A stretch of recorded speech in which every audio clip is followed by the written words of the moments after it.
Hello everyone, welcome to Appreciate Dunhuang Online. My name is Li Yaping. I'm from Dunhuang Academy. Today is the Lantern Festival. I wish all of you happy Lantern Festival and good health.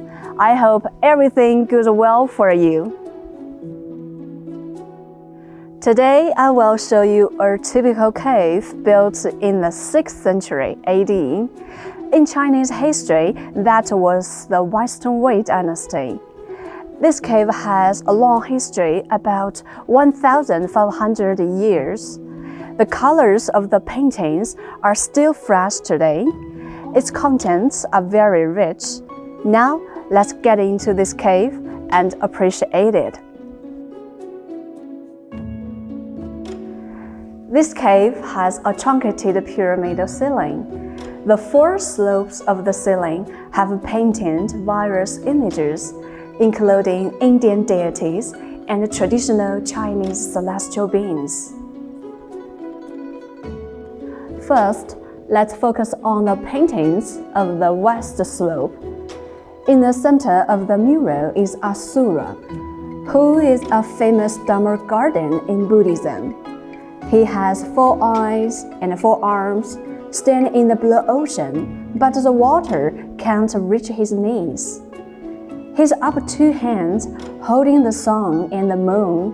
Maybe you are curious about why Asura holds the sun and the moon. According to scholars' studies, Asura once wanted to see beautiful celestial women in heaven, but the sun and the moonlight are too strong, so he covered them with hands. Behind him is Mountain Sumeru, which is a towering mountain in the center of the world, with abundant fragrant woods growing on it. On both sides of Asura are 4 nature gods who originated from Old Chinese mythology, mentioned in the book Classics of Mountains and Seas, dating back to 2,000 years ago. This is Wind God. He has a tiger head and a human body, bird claws, and a pair of wings on the back, carrying a wind bag. This is a Rain God.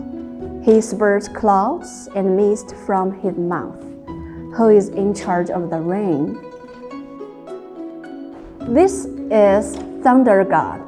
He hits a circle of drums to make thunder sounds.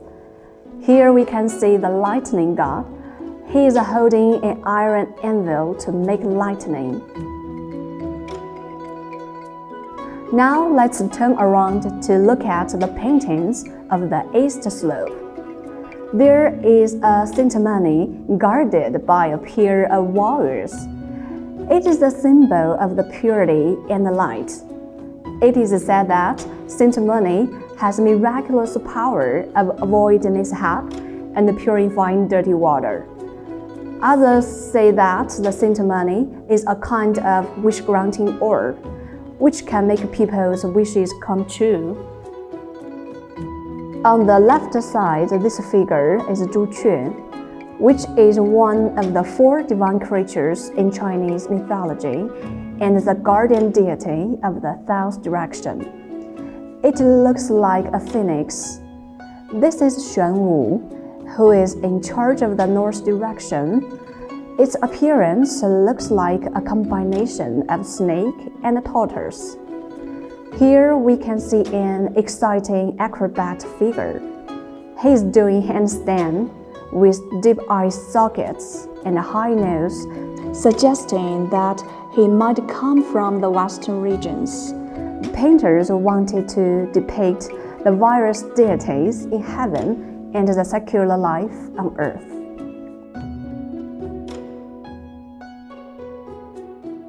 On the south slope, we can see there is a beautiful lady sitting in a phoenix chariot traveling to heaven. She wears a white-sleeved robe, who is the goddess of divine realm, Queen Mother of the West. According to the classics of mountains and seas, Queen Mother of the West was in human form but had a leopard tail and tiger teeth. She was worshipped by more and more people in the Han Dynasty, so her facial features changed. In front of the chariot, this figure is Wu Huo, a deity from Chinese mythology who has a pair of horns on his head and a pair of wings on the back. On the left corner, we find an attractive figure which has 11 human heads and a tiger body. It is called Kaiming, who guards the peace of Kunlun Mountains. The lower part of the mural depicted mountains and wild animals, which symbolizing the earth. Now, let's appreciate the paintings of the North Slope. In the center of the mural is the scene of King Father of the East ascending to heaven. He is sitting in the dragon chariot. It's a pity that a piece of painting had lost. Only the chariot remains. Those immortals ride on dragons and hold banners to welcome the King Father of the East. This figure is a featherman. His appearance is similar to Apsaras, but his ears protruding from his neck and has a pair of feather wings on the back. His job is to guide the dead souls to heaven. The lower part of the mural shows the hunting scenes. There is a hunter riding on a horse. He swerves his upper body and pulls the bowstring to shoot at the tiger. The painter has managed to capture the most exciting moment of the hunt. This kind of a hunting scene was influenced by Parthian art, which originated from Persia. During the cultural exchange between the East and the West, it was introduced to Dunhuang paintings. A wild ox is turning around to glance at its pursuer.